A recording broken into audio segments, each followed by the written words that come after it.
Hello বন্ধুরা, কেমন আছেন সবাই? আশা করছি সবাই খুবই ভালো আছেন। সিনেক্সপ্লাই চ্যানেলের নতুন আরেকটা ভিডিওতে আপনাদের স্বাগতম। তো আজকের ভিডিওতে আমরা সুপার ফ্যামিলি নামের রাশিয়ান খুবই মজার একটা সিনেমা এক্সপ্লেইন করতে চলেছি। যাই হোক, বেশি কথা না বাড়িয়ে মূল ভিডিওতে যাওয়া যাক। তবে তার আগে আপনারা আমাদের চ্যানেলে নতুন হয়ে থাকলে আমাদের চ্যানেলটা একটু সাবস্ক্রাইব করে দিন। তো সিনেমার শুরুতে আমরা দেখি যে একটা বড় পাথর পৃথিবীর দিকে এগিয়ে আসছে এবং সেটা যে কোনো সময় পৃথিবীতে আছড়ে পড়তে পারে। এখানেই দৃশ্যের পরিবর্তন হয় আর আমরা ওয়েল নামের একটা লোককে দেখি যে কিনা সমুদ্রের মধ্যে একটা বোট নিয়ে দাঁড়িয়েছিল।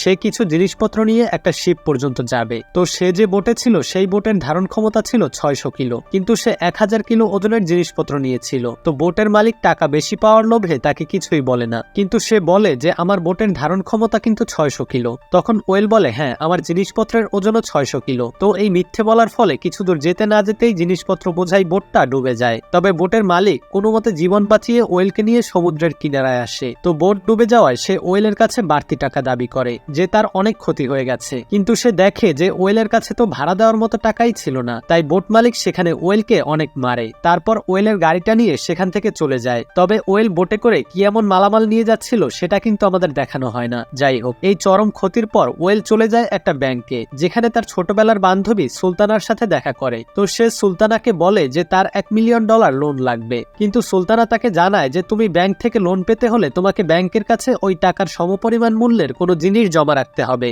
এই কথা শুনে ওয়েলের মন খারাপ হয়ে যায়। এটা দেখে সুলতানা তাকে বলে যে আমি তোমাকে আমার বাবার কাছে নিয়ে যাব, দেখি সে তোমাকে কোনো সাহায্য করতে পারে কিনা। তো সুলতানা তার জন্য এত কিছু করছে কারণ ছোটবেলা থেকেই তারা দুজন খুবই ঘনিষ্ঠ বন্ধু। এরপর আমরা সুলতানার ফ্যামিলিকে দেখি আর আমাদের সুলতানার বাবাকে দেখানো হয়। তো সুলতানার বাবার একটা স্বপ্ন ছিল যে সে তার ফ্যামিলির সবাইকে নিয়ে একসাথে থাকবে, মানে একটা ভালো পরিবেশে থাকবে আর কি। আর সুলতানার বড় বোনের ইচ্ছা ছিল সে অভিনেত্রী হবে, আর তার ছোট ভাইয়ের ইচ্ছে ছিল যে সে আর্মিতে যাবে, কিন্তু তার অ্যাজমার সমস্যার জন্য সে বারবারই রিজেক্ট হতো। আর তার ছোট বোনের ইচ্ছে ছিল যে সে দ্রুত কিভাবে বড় হবে। তো এখানে এই মেয়েটার কার্যকলাপ দেখলে যে কেউ হাসতে বাধ্য হবে। এরপর সুলতানার বাবাকে ওয়েল তার সমস্যা বুঝিয়ে বলে যে তার $1 মিলিয়ন টাকা লাগবে, আর সে যদি তাকে টাকাটা ম্যানেজ করে দিতে পারে তাহলে সে তাকে কিছু কমিশনও দিবে। আর তার এই পাগলামি কথা শুনে সুলতানার বাবা অনেক রেগে যায় এবং তাকে গালাগালি করে সেখান থেকে চলে যেতে বলে। তো ওয়েল এখানেও কোনো উপায় না পেয়ে সেখান থেকে চলেই যাচ্ছিল, কিন্তু তখনই আমরা দেখি ওই পাথরটা যেটা মুভির শুরুতে দেখানো হয়েছিল সেটা খুব দ্রুত গতিতে পৃথিবীর দিকে এগিয়ে আসে এবং মুহূর্তের মধ্যেই সেটা সুলতানাদের বাড়ির উপরে আছড়ে পড়ে। তখন তারা দৌড়ে ঘর থেকে বাইরে বেরিয়ে যায় এবং দেখে আকাশ থেকে এরকম অসংখ্য পাথর শহরের বিভিন্ন জায়গায় পড়ছে। ঠিক তখনই তাদের মনে পড়ে ওই বড় পাথরটা যেখানে পড়েছে তার নিচেই তো তাদের দাদুর ঘর। তো তারা দৌড়ে তার দাদুর কাছে যায়। সেখানে গিয়ে তারা দাদুকে সুস্থ মতোই খুঁজে পায়, কিন্তু তখন ওয়েলের মাথায় একটা বুদ্ধি আসে। সে বলে যে দেখো, ওই পাথরটা যদি আমরা খুঁজে বের করতে পারি তাহলে সেটা বিক্রি করে আমরা অনেকগুলো টাকা পেতে পারি। মানে তার মাথায় এখন টাকা ছাড়া আর কিছুই আসছে না। তখন তার কথা মতো সবাই পাথরটা খুঁজতে শুরু করে। তো পাথরটা আকাশ থেকে অনেক জোরে পড়ার ফলে সেটা মাটির অনেক ভেতরে চলে যায়। তো পাথরটা মাটির অনেক গভীরে চলে যাওয়ায় সেটা বের করা খুবই কঠিন। এটা বুঝতে পেরে ওয়েল ছাড়া বাকি সবাই যে যার রুমে চলে যায়, কিন্তু ওয়েলের তো অনেক টাকার দরকার কারণ তার অনেক টাকা ঋণ রয়েছে। তো অনেক কষ্টে সে ওই পাথরটাকে মাটির ভেতর থেকে খুঁজে বের করে। পাথরটা খুঁজে পাওয়ার পর সে সুলতানার দাদুকে কথাটা জানাতে গেলে সুলতানার দাদা তখন বলে আমার সময় ফুরিয়ে এসেছে, আমি এখন চলে যাব। তো এই কথা বলার সাথে সাথেই সে মৃত্যুবরণ করে। তখন সে দৌড়ে যায় সুলতানাকে এই খবরটা দিতে, কিন্তু সুলতানা তখন এতটাই ক্লান্ত ছিল যে তার ঘুম কিছুতেই ভাঙছিল না। ঠিক তখনই সুলতানার ভাই দৌড়ে এসে ওয়েলকে জানায় যে তুমি যে পাথরটা মাটির নিচ থেকে উঠিয়ে রেখেছো সেটা তো গলে পানি হয়ে গিয়েছে, এবং বাবা ভুল করে সেটাতে লাথি মারে, যার ফলে সেই পাথর গলানো পানিটা পুরো রুমে ছড়িয়ে গেছে। এটা শুনে ওয়েল দৌড়ে যায় সেটা দেখার জন্য, কিন্তু এদিকে আবার ঘটে আর এক কাহিনী। সেটা হলো যে আকাশ থেকে এই পাথরটা পড়ার রিয়েকশনে এই বাড়ির সবার মধ্যে একটা সুপার পাওয়ার চলে এসেছে। যেমন ছোট মেয়েটার গায়ে এমন শক্তি চলে এসেছে যে সে যে কোনো লোহার জিনিস বাঁকাতে পারে বা সুপারম্যানের মতো হয়ে গেছে, আর তার বড় বোন আকাশে উঠতে পারে। এদিকে সুলতানা ঘুম থেকে উঠে নিচে নেমে এলে দেখা যায় যে সে অদৃশ্য হয়ে যেতে পারে। তো তাদের ফ্যামিলির সবাই সুপার পাওয়ার পেয়ে অনেক বেশি খুশি হয়, কিন্তু তারা বুঝতে পারে যে তাদের এই শক্তি তখনই কাজ করবে যখন তাদের ফ্যামিলির সবাই একসাথে থাকবে। তারা একজন আরেকজনের থেকে 20 মিটারের বেশি দূরে গেলেই আর এই শক্তি কাজ করবে না। তো ওয়েল করে কি, সুলতানার বাকি দুই বোনকে নিয়ে ডাক্তারের কাছে যায় এবং চেক আপ করে দেখে যে তাদের শরীরে কোনো সমস্যা আছে কিনা। তো ডাক্তার ভালোভাবে চেক আপ করে জানায় তারা দুজনেই একেবারে নর্মাল আছে, তাদের মধ্যে অস্বাভাবিক কোনো কিছুই নেই। তো এরপর সবাই বাড়িতে চলে আসে এবং সবাই একসাথে ডিনার করতে বসে। ওয়েল এখানে খাবার টেবিলে বসে আবারও বলে যে আমরা সুপার পাওয়ার ব্যবহার করেও কিন্তু কিছু টাকা উপার্জন করতে পারি। মানে তার মাথায় শুধু টাকার চিন্তাই ঘোরে। যার অনেকগুলো টাকার দরকার সে সারাক্ষণ টাকার চিন্তা করবে, এটাই স্বাভাবিক। তো প্রতিবারের মতো সুলতানার বাবা এবারও তাকে ইগনোর করে। তখন সুলতানার ভাই বলে, আমি আমার সুপার পাওয়ার সম্পর্কেও জানতে পেরেছি। আমার সুপার পাওয়ার হলো আমি কুকুরদের ভাষা বুঝতে পারি এবং কুকুরদের কন্ট্রোল করতে পারি। তো ওয়েল করে কি, নিজের সুপার পাওয়ার চেক করতে সে বাইরে আসে এবং সে একটা রড ধরে বাঁকা করার চেষ্টা করে, কিন্তু সে কোনো কিছুই করতে পারে না। তার দ্বারা কিছুই হচ্ছে না, মানে তার মধ্যে কোনো সুপার পাওয়ারই নাই। তো এরপর মন খারাপ করে সে তার বাসায় চলে যায়। আর সে হতাশ হয় এটা ভেবে যে ওই পাথরটা তো আমি উঠালাম মাটি খুঁড়ে, কিন্তু আমার মধ্যেই কোনো সুপার পাওয়ার আসেনি। যাই হোক, এদিকে সুলতানার বাবা ওয়াশরুমে বসে থাকে। আর এখানে ঘটে এক মজার কাহিনী। সে জোরে একটা নিঃশ্বাস নেয়, আর সেই নিঃশ্বাসের ফলে সে ঘর থেকে বাইরে একটা খোলা জায়গায় চলে আসে। এটা ছিল এই সিনেমার অন্যতম একটা ফানি দৃশ্য।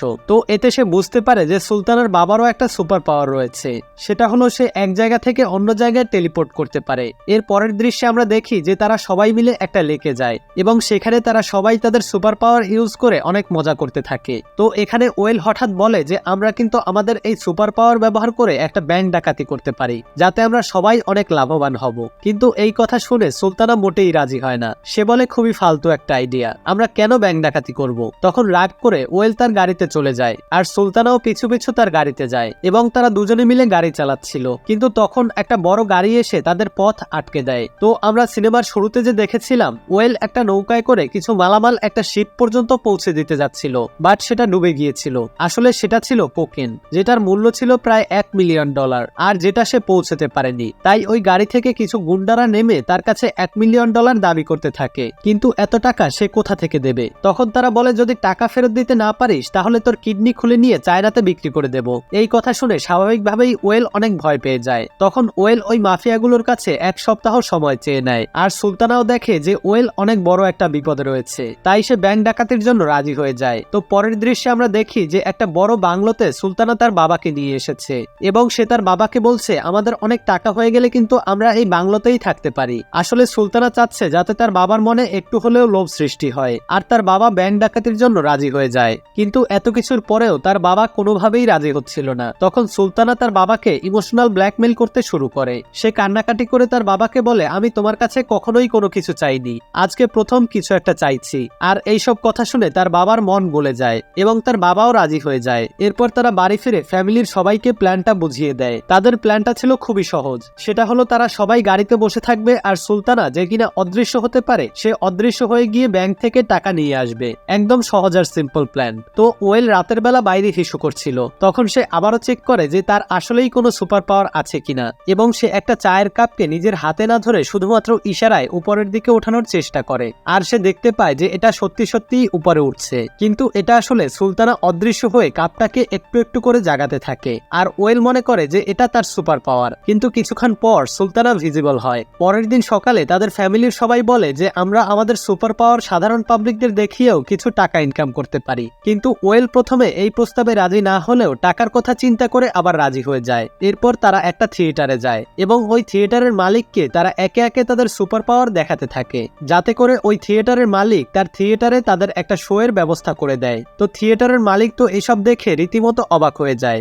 এরপর সুলতানা আর ওয়েল মিলে একটা শেষকৃত্যের অনুষ্ঠানের এজেন্টের কাছে যায়, কারণ সুলতানার দাদার ইচ্ছে সে যখন মারা যাবে তখন তার শেষকৃত্যের অনুষ্ঠানটা যেন অনেক বড় করে করা হয়। এরপর তারা একটা রেস্টুরেন্টে খাবার খেতে যায়। তখন সেখানে আবার ওই মাফিয়ার লোকেরা এসে তাদের অনেক জ্বালাতন করছিল। তখন সুলতানার ছোট বোন রেগে গিয়ে তাদেরকে অনেক ধোলাই করে, আর যেটা ছিল দেখার মতো। মানে একটু ভাবুন, এই পিচ্চি মেয়েটা এত বড় বড় গুন্ডাদের সাবান ছাড়াই ধুয়ে দিচ্ছে। তো ফাইনালি সেই দিন চলে আসে যেদিন তারা ব্যাংক ডাকাতি করতে বেরিয়ে পড়ে এবং তারা একটা গাড়ি নিয়ে যায়। তারা তাদের গাড়ি নিয়ে ব্যাংকের সামনে এসে থামে এবং তারা সবাই গাড়ির মধ্যেই বসে থাকে। আর সুলতানার কাজ হলো সে অদৃশ্য হয়ে ব্যাংকের ভেতরে যাবে। কথা মতো সে অদৃশ্য হয়, কিন্তু তার জামা কাপড় তো আর অদৃশ্য হয় না, তাই সে তার জামা কাপড় সব খুলে ফেলে। এরপর সে ব্যাংকের ভেতরে যায় এবং ব্যাংকের একজন কর্মকর্তার সাথে ভেতরে প্রবেশ করে সমস্ত লকারের পাসওয়ার্ড কোড সবকিছু দেখে নেয়। কিন্তু কিছুক্ষণ পর হয় কি, সুলতানাদের গাড়িটা তো ব্যাংকের সামনে দাঁড় করানো ছিল। তখন একটা পুলিশের গাড়ি এসে নো পার্কিং এ পার্ক করানোর জন্য তাদের গাড়িটা সরিয়ে ফেলতে বলে। আর কোনো উপায় না পেয়ে তারা গাড়িটা সেখান থেকে সরিয়ে নেয়। এদিকে ফ্যামিলির লোকেরা দূরে সরে যাওয়ার ফলে সুলতানার সুপার পাওয়ার কাজ করা বন্ধ হয়ে যায়, আর সে ওই অবস্থায় একজন ব্যাংকের কর্মকর্তার সামনে দৃশ্যমান হয়ে যায়। তো সুলতানার ফ্যামিলির সবাই বুঝতে পেরেছিল যে সুলতানার সাথে তাদের দূরত্ব হয়ে গেলে সমস্যা হবে, তাই তারা সবাই গাড়ি থেকে বের হয়ে হয়ে ব্যাংকের কাছাকাছি এসে দাঁড়ায়। তাই কিছুক্ষণের মধ্যেই সুলতানা আবারও অদৃশ্য হয়ে যায় আর সে ভয়ে টাকা পয়সা কিছু না নিয়ে সেখান থেকে দ্রুত বাইরে চলে আসে এবং গাড়ির মধ্যে ঢুকে পড়ে। এরপরে দেখা যায় পুলিশেরা ওখানে অনেকগুলো গাড়ি থামিয়ে চেক করছিল আর এক এক করে যখন পুলিশেরা তাদের গাড়ির সামনে আসে তখন সুলতানার বাবা ভয় পেয়ে ওখান থেকে উধাও হয়ে অন্য কোথাও চলে যায়। এদিকে পুলিশেরা তাদেরকে কিছুই বলে না, কারণ তাদের কাছে সন্দেহজনক কিছুই পাওয়া যায়নি। তো কিছুক্ষণ পর সুলতানার বাবা সুলতানাকে ফোন করে আর বলে যে আমি উধাও হয়ে কোথায় এসেছি আমি জানি না। তখনই আমরা জানতে পারি যে সে পুলিশের ভয়ে উধাও হয়ে একেবারে পুলিশের গাড়ির মধ্যেই এসে বসে আছে। এরপর তারা সবাই বাড়ি চলে আসে। ওয়েল সুলতানা এবং তার ফ্যামিলির সবার সাথে অনেক রাগারাগি করে আর বলে তোমরা সবাই বোকা, তোমাদের দ্বারা কখনো ব্যাংক ডাকাতি হবে না। তখন সুলতানার বড় বোন বলে যে আজকে আমার থিয়েটারে শো আছে। তখন ওয়েলের মাথায় আরেকটা প্ল্যান আসে। সে বলে তুমি থিয়েটারে সবাইকে শো দেখিয়ে ওইদিকে ব্যস্ত রাখবে আর এইদিকে আমরা ব্যাংক লুট করব। এরপর তারা সবাই থিয়েটারে যায় আর থিয়েটারে এত মানুষ দেখে সুলতানার বোন কিছুটা ভয় পেয়ে যায় আর সে সেখান থেকে উড়ে পালাতে থাকে। তখন সুলতানা ও ওয়েল তাকে অনেক বোঝানোর চেষ্টা করে, কিন্তু তখন হঠাৎ সেখানে আবার ওই মাফিয়ার লোকজন এসে ওয়েলকে অনেক মাইর দেয়। এরপর ওয়েল থিয়েটার থেকে বের হয় এবং সুলতানার ফ্যামিলির সবাইকে অনেক গালাগালি করতে থাকে আর বলতে থাকে তোমাদের কাছে যত পাওয়ারই থাক না কেন তোমরা কখনো সেটাকে কাজে লাগাতে পারবে না, তোমাদের দ্বারা কোনো কিছুই সম্ভব না। তো ওয়েলের এসব কথা শুনে সুলতানা সহ তার পরিবারের সবাই অনেক রেগে যায় এবং তারা ঠিক করে যে তারা ব্যাংক ডাকাতি করে দেখাবেই। তাই তারা ওয়েলকে বেঁধে গাড়ির মধ্যে বন্ধ করে দেয়। এরপর তারা তাদের গাড়ি নিয়ে ব্যাংকের পেছনের দিকে চলে আসে। সুলতানার বড় বোন উঠতে থাকে আর সে ব্যাংকের দরজার সাথে একটা শিকল বাঁধে এবং তার ছোট বোন তার সুপার পাওয়ারের মাধ্যমে সেই শিকলটাকে টান দিয়ে দরজা ভেঙে ফেলে। ব্যাংকের ভেতরে একটা বড় ট্রাক রাখা ছিল, সেটা তুলে এনে রাস্তার মধ্যে রেখে রাস্তা আটকে দেয় যাতে করে পুলিশ সরাসরি গাড়ি নিয়ে আসতে না পারে। তারপর তারা ভেতরে যায় এবং সুলতানার ছোট বোন এক লাথি মেরে লকারের দরজাটা ভেঙে ফেলে। এরপর সেটা নিচে ফেলে দেয় আর লকারটা গাড়ির সাথে বেঁধে যখন তারা সেখান থেকে পালিয়ে যাচ্ছিল তখন সেখানে পুলিশও চলে আসে। তো পুলিশ যখন গাড়ি থেকে বের হয়ে তাদের দিকে যাবে তখন আবার সুলতানার ভাই করে কি, তার যে কুকুরদের ভাষা বোঝার সুপার পাওয়ার ছিল সেটা ব্যবহার করে পুলিশের কুকুরদের পুলিশের বিরুদ্ধেই লাগিয়ে দেয়। তো পুলিশদের সাথে থাকা কুকুরগুলো পুলিশদের ওপরেই আক্রমণ করে আর সেই সুযোগে তারা পালাতে সক্ষম হয় এবং তারা অনেক দূরের একটা জায়গায় চলে আসে। তো সুলতানার দাদা এখানে এসে বলে যে আমার মরার সময় হয়ে গেছে, তোমরা আমাকে এখানে ছেড়ে দাও। যদিও সুলতানার দাদার কাছে কোনো সুপার পাওয়ার ছিল না, তবে পাথরটা পড়ার আগে সুলতানার দাদা প্রায় মরেই যাচ্ছিল এবং সে মোটেই চলাচল করতে পারত না, কিন্তু এই পাথরটা পড়ার পর সে অনেকটাই সুস্থ হয়ে গিয়েছিল। এটাও একটা সুপার পাওয়ার হতে পারে। আবার এমনটাও হতে পারে যে তারা ফ্যামিলির সবাই একসাথে আছে বলেই হয়তো তার দাদা সুস্থ আছে। তো তার দাদা বলে তোমরা আমাকে এখানেই ছেড়ে চলে যাও, কারণ আমার মরার সময় হয়ে গেছে। কিন্তু তারা তো জানে না যে দাদা তাদের সাথে না থাকলে তাদের সুপার পাওয়ার কোনোই কাজ করবে না, মানে ফ্যামিলির একজন না থাকলেই তাদের কারো পাওয়ার কাজ করবে না। তো এরপর তারা তাদের দাদার কথায় রাজি হয়ে সেখান থেকে চলে যায় আর তার দাদা ওখানে কিছুক্ষণ বসে থাকে এবং ফ্যামিলির থেকে দূরত্ব বাড়ার ফলে সে ওখানেই মারা যায়। এরপর তারা গাড়িতে বসে যে যার টাকা ভাগ করতে থাকে। তখন সুলতানা বলে আমরা একটা ভুল করে ফেলেছি, আমাদের দাদাকে ওভাবে ফেলে আসা উচিত হয়নি। তখন ওয়েল বলে যাই হয়ে যাক না কেন আমরা আর ফেরত যাচ্ছি না। তার কথা শুনে সুলতানার অনেক রাগ হয় এবং সে বলে ওয়েল তুমি একটা স্বার্থপর, তোমার ভাগের টাকা নিয়ে তুমি গাড়ি থেকে নেমে যাও। তখন ওয়েল রেগে মেগে সেখান থেকে চলে যায় আর সে গিয়ে ওই মাফিয়াকে $1 মিলিয়ন দিয়ে দেয়। এরপর সে এই দেশ ছেড়ে অন্য দেশে চলে যাওয়ার প্রিপারেশন নেয়, কিন্তু ফ্লাইটে তো আর সে এতগুলো টাকা নিয়ে যেতে পারবে না, তাই সব টাকাগুলো সে তার পেটে এবং পিঠের সাথে টেপ দিয়ে আটকে দেয়। তো ওয়েল যখন ফ্লাইটের জন্য অপেক্ষা করছিল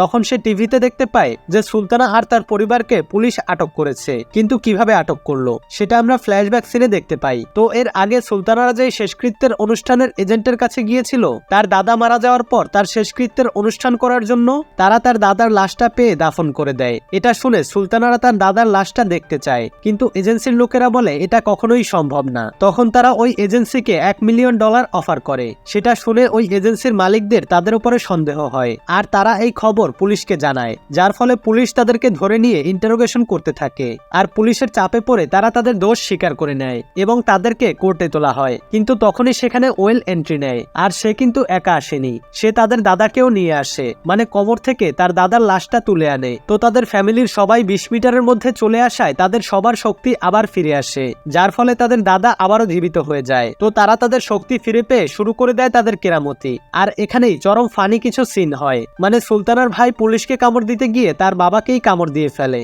এরপর পুলিশ এসে তাদের চারদিক দিয়ে ঘিরে ফেলে। তখন আবার সুলতানার বড় বোন আকাশে উঠতে শুরু করে। এটা দেখে পুলিশেরা সবাই অবাক হয়ে যায় এবং সেদিকে তাকিয়ে থাকে। এই এই সুযোগে বাকিরা সেখান থেকে পালিয়ে আসতে সক্ষম হয়। এর পরের দৃশ্যে দেখা যায় যে তারা একটা সমুদ্র বন্দরে চলে আসে, আর যেই মাফিয়াটা ওয়েলকে মারতে চেয়েছিল সেই এখন ওয়েলদেরকে সাহায্য করছে এবং একটা কন্টেইনারে ভরে তাদেরকে চায়না যাওয়ার ব্যবস্থা করে দেয়, যাতে তারা চায়না গিয়ে ভালোভাবে তাদের জীবন কাটাতে পারে। আর এই দৃশ্যের মাধ্যমে সিনেমাটি এখানেই শেষ হয়ে যায়। তো আপনাদের কাছে আজকের সিনেমাটি কেমন লাগলো অবশ্যই কমেন্ট করে জানাবেন। আর আপনিও যদি এরকম কোনো সুপার পাওয়ার পেয়ে যান তাহলে কি করবেন সেটাও আমাদের কমেন্ট করে জানান। তো আজকের মতো এখানেই বিদায় নিচ্ছি। আল্লাহ হাফেজ।